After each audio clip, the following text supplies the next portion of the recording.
Shalom saudara, marilah kita berdoa sebelum kita membaca firman Tuhan dan merenungkannya. Mari berdoa.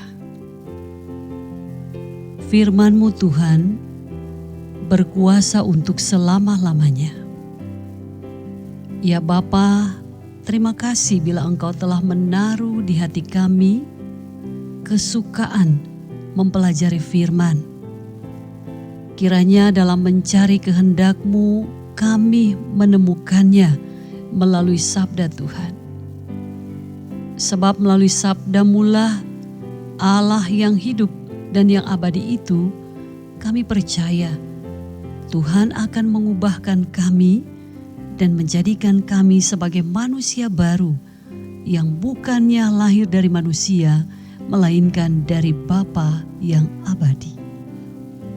Kepada Bapa kami yang di sorga, kami berdoa dengan pertolongan Allah Roh Kudus di dalam nama Yesus.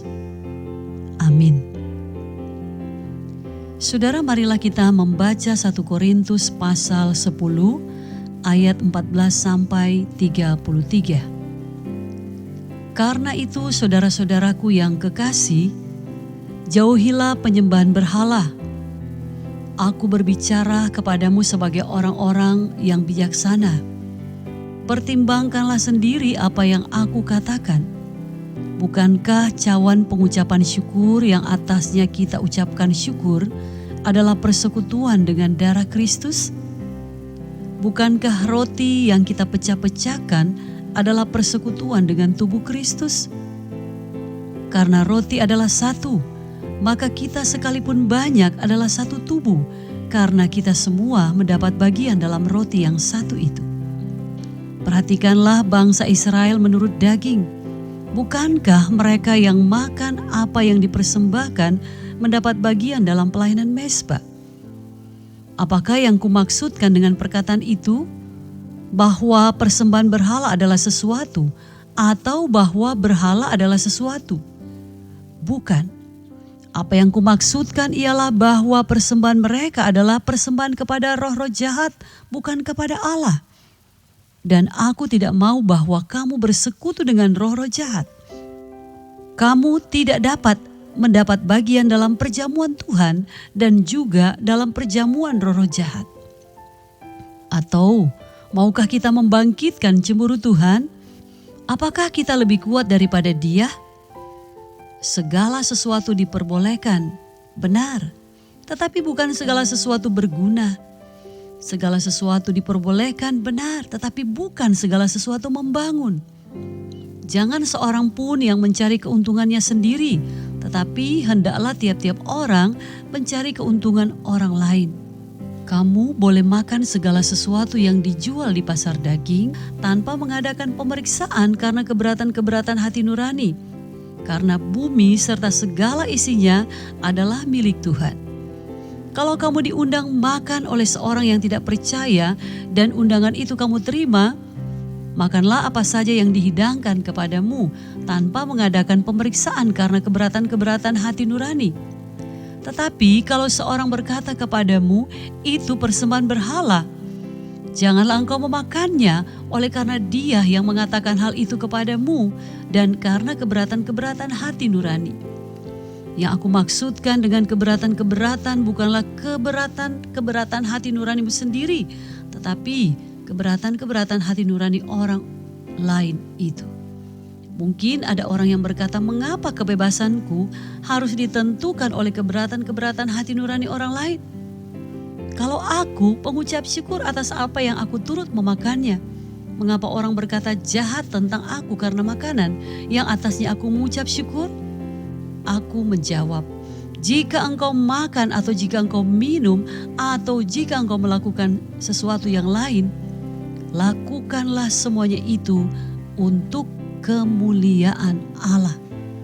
Janganlah kamu menimbulkan syak dalam hati orang, baik orang Yahudi atau orang Yunani maupun jemaat Allah. Sama seperti aku juga berusaha menyenangkan hati semua orang dalam segala hal.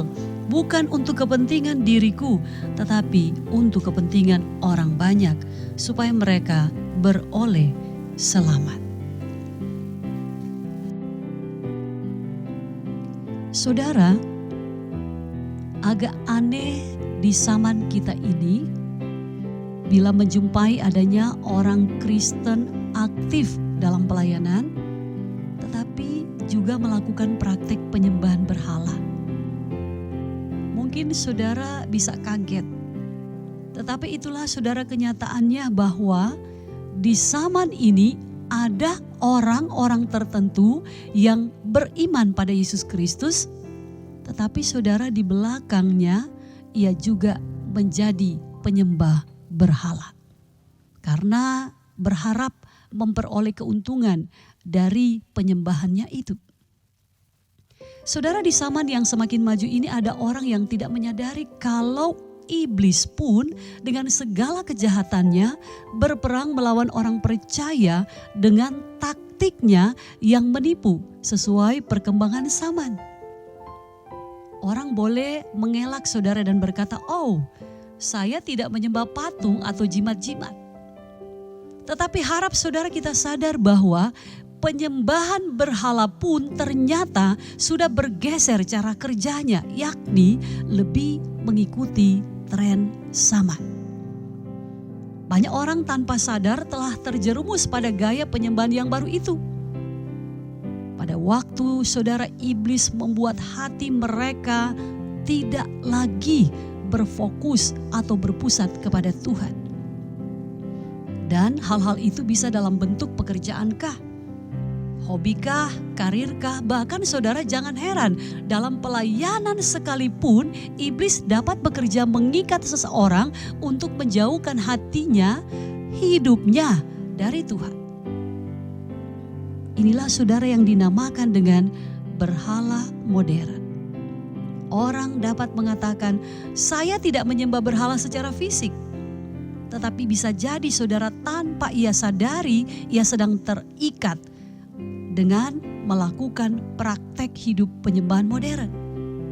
Karena saudara, Tuhan telah menjadi hal kedua setelah hal-hal pertama seperti pekerjaannya, hobinya, karirnya, pergaulannya, dan keinginan duniawi lainnya sebagai cara setan menggeser tempat Tuhan di hati orang-orang percaya untuk menyembah iblis secara tidak langsung.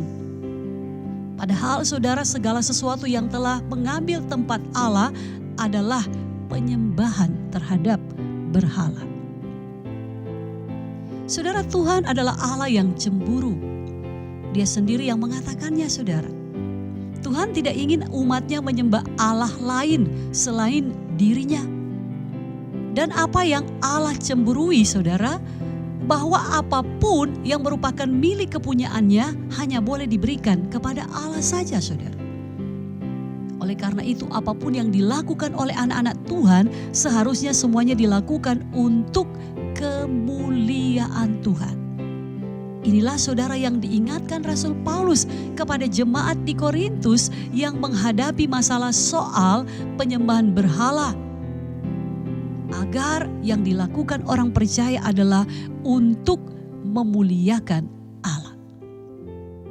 Saudara, di kota Korintus telah menjadi kebiasaan atau hal yang wajar, suatu kelasiman, hal yang normal bila melakukan praktek penyembahan berhala. Di Korintus, saudara, waktu itu terdapat beberapa kuil terkenal tempat penyembahan berhala. Dan orang-orang yang terlibat dalam penyembahan itu percaya, saudara, bahwa dewa-dewa yang mereka sembah mampu misalnya memberikan cuaca yang baik, atau panen yang berlimpah, atau juga saudara dapat memberi keturunan. Tentang penyembahan berhala, mungkin bagi orang Korintus hal itu adalah wajar. Tetapi saudara, bagi orang yang sudah percaya kepada Yesus Kristus, hal itu sama sekali tidak dibenarkan atau dilarang sebagaimana perintah Tuhan.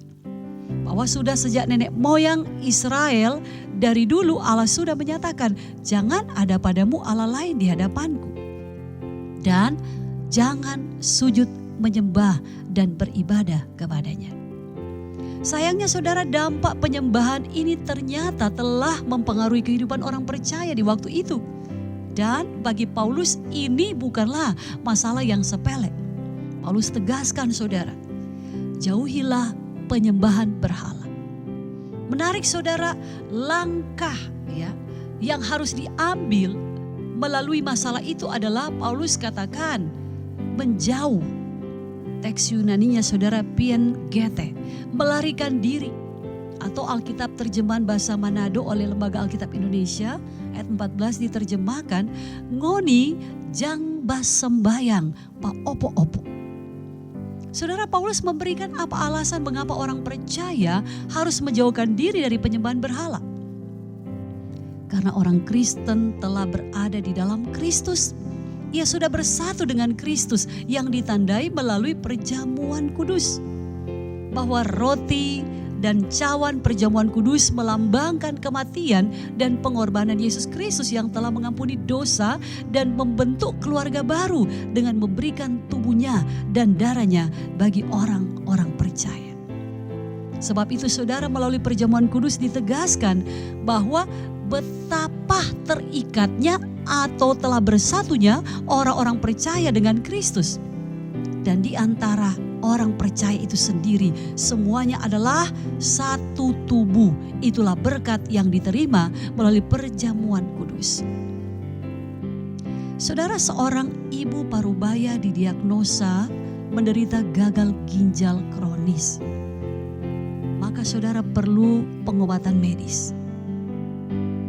Meski terasa berat hati dan tidak mudah untuk menerima kenyataan itu, ibu itu dan suaminya setuju saudara untuk mencari pengobatan dan penyembuhan melalui cangkok ginjal. Saudara, sebelum mencari pendonornya, tiba-tiba suaminya berkata kepada dokter yang merawat istrinya itu, "Dok, kami tidak akan mencari pendonornya. Karena sayalah pendonornya yang akan memberikan satu ginjal saya untuk istri yang kukasih ini." Saudara, betapa terkejutnya dokter. Terlebih tentu istrinya itu. Mendengar pernyataan bapak itu, dokter pun saudara bertanya, "Apakah bapak rela demi istri bapak tanpa berpikir nantinya dampak bagi kesehatan bapak sendiri? Sebab harap bapak tahu, yang diambil dari tubuh bapak adalah organ vitalmu." Saudara, tetapi dengan keyakinan bapak itu berkata, "Dokter, bukankah setelah menikah aku dan istriku merupakan satu kesatuan, bukan dua individu yang berbeda. Kami adalah satu tubuh." Saudara, demikianlah Kristus dan orang-orang percaya adalah satu. Dipersatukan melalui pengorbanan Kristus di kayu salib. Paulus menegaskan tidak akan ada apapun yang dapat mengisi di antara orang percaya dan Kristus. Jauhi penyembahan berhala, kata Paulus. Saudara, Tuhan ingin agar saudara dan saya memahami bahwa tidak ada satu inci pun dari hidup kita yang Allah mau biarkan boleh diisi oleh ala-ala kecil dalam bentuk apapun. Sama sekali tidak, saudara. Jika melalui perjamuan kudus melambangkan persekutuan kita dengan Kristus, maka ini adalah pernyataan yang kuat tentang persatuan kita, persatuan saya dan saudara, persatuan orang-orang percaya dengan Kristus yang telah menyelamatkan kita. Sebab itu saudara, penyembahan berhala bukanlah kegiatan biasa saja, tetapi sesuatu yang harus saudara dan saya perangi, karena itu adalah cara-cara iblis untuk melumpuhkan kita saat kita bertumbuh di dalam Kristus. Dan orang percaya harus menjauhi apa yang disebut dengan penyembahan berhala, cara dan bentuk apapun. Tidak, saudara. Sebab apa yang saudara dan saya lakukan seharusnya adalah untuk memuliakan Kristus dan bukan kuasa-kuasa di luar Kristus.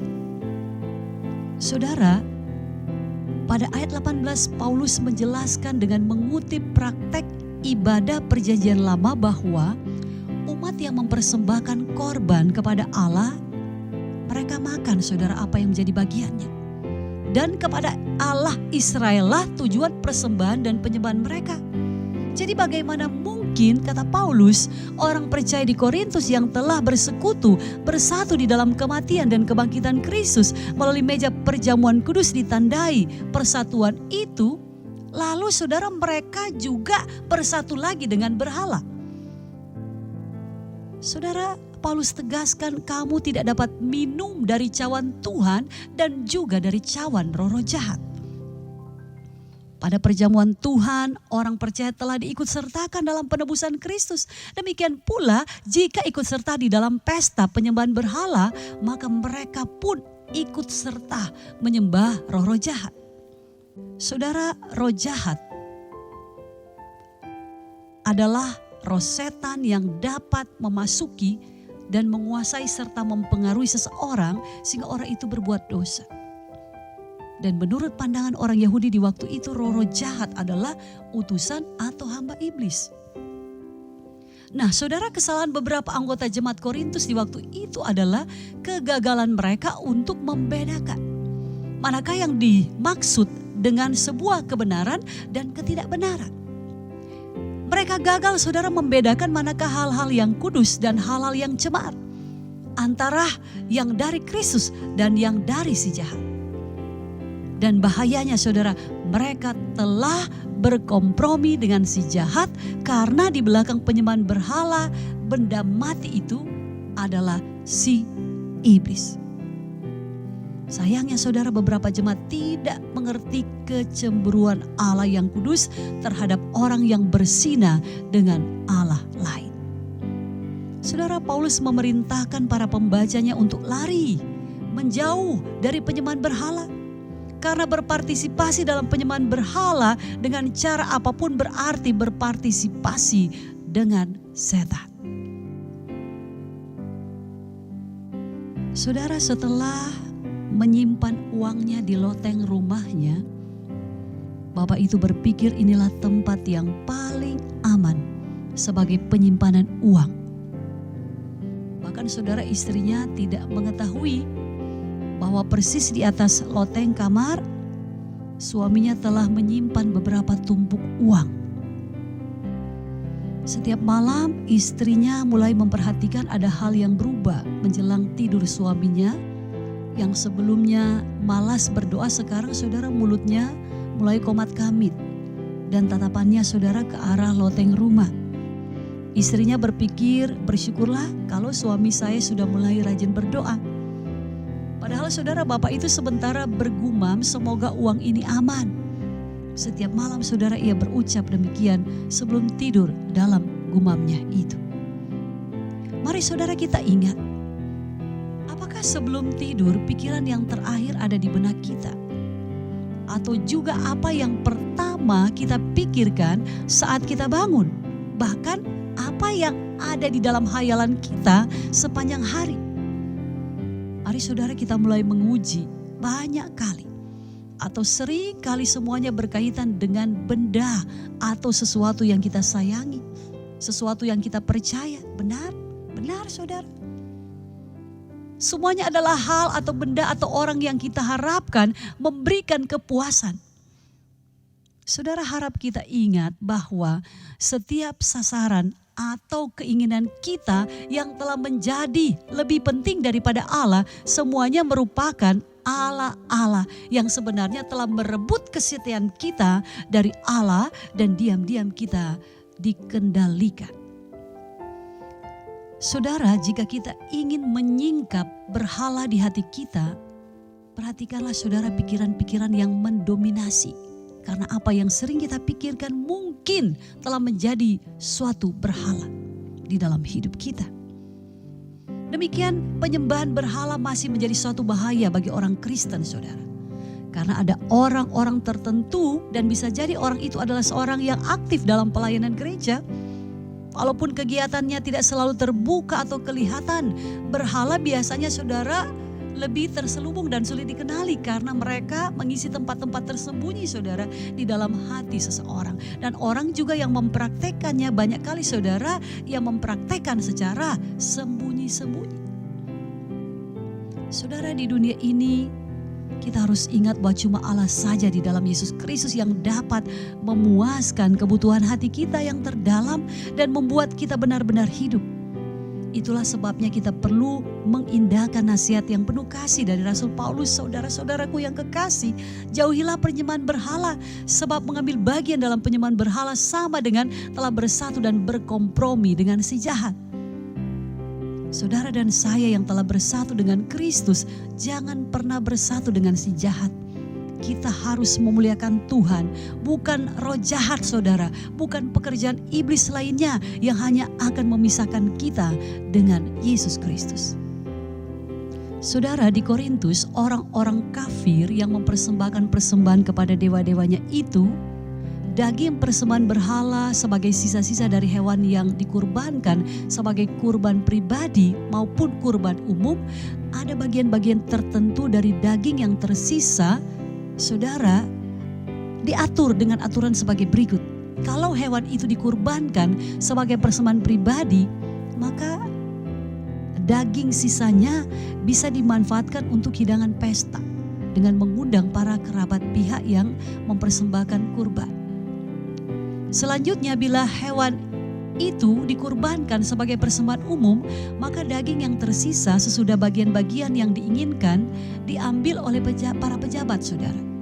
Bisa dijual ke pasar untuk dijual kembali kepada penduduk kota itu. Nah, masalah-masalah yang timbul kemudian adalah ketika diundang ke rumah seorang sahabat, ada pertanyaan, saudara, bolehkah seorang Kristen ikut memakan daging yang sebelumnya telah dipersembahkan kepada berhala? Kemudian pertanyaan lain, bolehkah seorang Kristen membeli dan memakan daging dari hewan yang sebelumnya telah dipersembahkan kepada berhala? Saudara, Paulus melanjutkan pengajarannya bahwa orang Kristen boleh membeli daging bekas persembahan yang dijual di pasar. Mereka boleh duduk makan bersama dengan orang yang tidak percaya. Malah saudara, Paulus mengutip Mazmur 24 ayat 1, bumi dan segala isinya adalah milik Tuhan.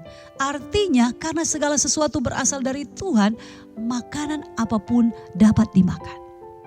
Tetapi, ada tetapinya saudara. Kalau orang lain terganggu nuraninya, lebih baik jangan lakukan. Saudara, Paulus menetapkan aturan bahwa dalam makan dan minum serta dalam segala sesuatu yang dilakukan orang percaya harus bertujuan memuliakan Allah dengan menyenangkan serta menghormati Allah. Inilah asas mendasar dari perilaku yang saleh, saudara. Jangan melakukan apapun yang bertentangan dengan kemuliaan Allah. Segala sesuatu diperbolehkan, benar, tetapi bukan segala sesuatu berguna dan dapat membangun. Janganlah menjadi batu sandungan atau menimbulkan syak bagi orang lain yang dapat menghambatnya untuk menerima keselamatan, kata Paulus. Sebab itu jika engkau makan atau jika engkau minum atau jika engkau melakukan sesuatu yang lain, Paulus menegaskan lakukanlah semuanya itu untuk kemuliaan Allah. Saudara, hari yang panas. Tiba-tiba saja terdengar suara mengagetkan. Seorang musafir yang lagi beristirahat di bawah pohon rindang mencari siapa yang tadi berbicara. Siapa yang berbicara? Tanya musafir. Mari duduk dengan saya di sini, bergabung dengan saya. Saya punya sekantung minuman dan sedikit makanan yang bisa dibagikan. Undang musafir itu. Oh, saya di sini, di samping saudara. Jawab suara itu. Yang ternyata saudara sebongkah batu yang berada di samping musafir. Dari bentukmu yang teratur, bukankah kamu batu jalanan? Kenapa kamu ada di sini? Bukankah seharusnya kamu berada di jalan bersama dengan yang lain? Tanya musafir heran. Ya, aku dulu juga berdiri di sana menjadi batu jalanan. Tapi coba kau lihat, bukankah tubuhku sedikit lebih besar dibandingkan dengan teman-temanku? Inilah yang membuat aku lebih menyembul, menonjol dari yang lain. Jawab batu jalanan. Lalu apa masalahnya? Tanya musafir itu. Begini. Banyak orang-orang yang pergi ke kuil tersandung karena terantuk tubuhku yang menyembul ini. Itu membuatku sedih dan merasa bersalah. Jika aku tetap di sana, maka aku hanya akan terus menjadi batu sandungan bagi orang-orang yang mau datang atau melewati jalan ini. Aku tidak mau menjadi batu sandungan. Makanya aku kemudian meminta seseorang untuk membawaku menepi di tempat ini dan menggantikanku dengan batu yang lebih sesuai. Jawab batu jalanan mencoba menjelaskan masalahnya kepada musafir. Oh, jadi begitu persoalannya. Kamu memang batu yang baik. Alangkah benar keputusanmu itu, sambut musafir. Saudara, Paulus ingatkan untuk lakukan apa yang dapat membangun iman. Sebaliknya, kelakuan yang dapat menjadi batu sandungan bagi orang beriman lainnya, janganlah kau lakukan. Saudara, tidak banyak orang yang mau menyadari jika dirinya menjadi batu sandungan. Memang sudah seharusnya selama kita hidup di dunia, kita harus berusaha agar tidak menjadi batu sandungan bagi orang lain. Jadi apa yang tidak dapat dilakukan untuk kemuliaan Allah, menghormati dan mengucap syukur kepadanya sebagai Tuhan pencipta, penebus kita, hendaknya jangan dilakukan sama sekali, saudara, bila bukan untuk kemuliaan Tuhan. Kita menghormati Allah kita dengan ketaatan, dengan ucapan syukur, ketergantungan, doa, iman, dan kesetiaan. Lakukanlah semuanya itu untuk kemuliaan Allah. Inilah seharusnya, saudara, menjadi petunjuk utama kehidupan kita, tuntunan bagi perilaku, dan ujian bagi segala tindakan kita. Saudara, Yesus Kristus Tuhan kita adalah tokoh yang tidak mencari kesenangannya sendiri. Roma 15 ayat 3a berkata, karena Kristus juga tidak mencari kesenangannya sendiri. Demikian halnya, saudara, orang percaya seharusnya hidupnya pun bukan untuk menyenangkan diri sendiri. Apapun juga yang kamu perbuat, perbuatlah dengan segenap hatimu seperti untuk Tuhan dan bukan untuk manusia. Saudara, kunci hidup dalam integritas adalah melakukan segala sesuatu seperti untuk Tuhan. Tuhan ingin anak-anaknya hidup dengan hal-hal yang dapat memuliakannya. Semua yang baik berasal dari Bapa. Jadi perbuatan baik kita mencerminkan kemuliaan-Nya. Melalui Kristuslah, saudara, terangnya mengalir melalui hidup kita, mencerminkan kebaikan dan kemuliaan Bapa. Saudara, semua yang baik berasal dari Bapa. Jadi perbuatan baik kita mencerminkan kemuliaan-Nya. Saya dan saudara tidak boleh berpartisipasi dalam apapun yang tidak membawa kemuliaan bagi Allah. Saudara, Yesus sendiri pernah mengatakan tentang kesalahan yang fatal, tak seorang pun dapat mengabdi kepada dua tuan. Saudara dan saya ibarat sebuah cermin, dan seharusnya yang tampak pada cermin itu adalah Allah kita. Mengikut Kristus bukan hanya tentang ibadah, saudara, bukan hanya tentang puji-pujian, tetapi juga tentang semua bidang kehidupan kita, termasuk hubungan kita dengan orang lain di dalam Kristus. Apapun yang saya dan saudara lakukan, lakukan itu semua untuk kemuliaan Allah. Sebab hidup di dalam kasih Kristus seharusnya membawa kemuliaan bagi Tuhan melalui tindakan kebaikan sederhana hingga tujuan besar, saudara, yang kita kerjakan sebagai orang percaya yang tentunya harus konsisten dengan tujuan Allah di dunia. Hasilnya adalah bahwa semua panggilan yang menambah nilai sejati bagi dunia ciptaan Tuhan dengan cara yang bermanfaat bagi umat manusia adalah panggilan sejati yang membawa kemuliaan Tuhan. Jangan pernah, saudara, mencari keuntungan sendiri, tetapi perbuatlah hal-hal agar orang lain dapat diselamatkan.